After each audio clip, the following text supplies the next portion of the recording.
À chaque rentrée, c'est la même chose. Entre l'inscription des enfants au tennis, au football ou encore à l'athlétisme, une corvée supplémentaire vient s'ajouter, obtenir le fameux certificat médical. Mais bonne nouvelle, le calvaire est peut-être bientôt fini. Les médecins pourront vous le délivrer dès 2015 et ça, tous les 3 ans. Un examen tous les 3 ans peut être suffisant, mais il ne faut pas le généraliser à tous les patients et à tout type de population.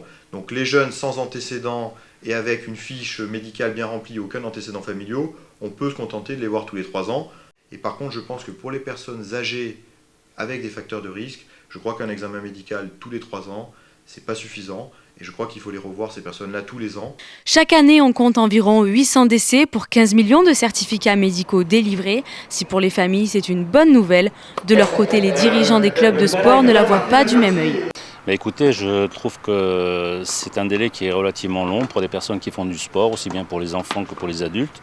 La santé, elle évolue très rapidement en ce moment. Que vous soyez en bonne santé aujourd'hui, c'est pas dire que vous le serez demain ou après-demain, ni dans un an. Donc le fait de faire du sport, quand même intensif, le tennis c'est un sport intensif, il faut quand même bien se protéger vis-à-vis de la santé.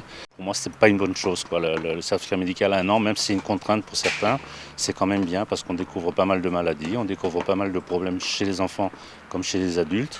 Et pour moi, ce n'est pas une bonne chose. Pour les amateurs de sport extrême, rien ne devrait changer. Si vous souhaitez pratiquer de la boxe, de la plongée ou encore du parachute, vous allez devoir vous rendre chez votre médecin tous les ans.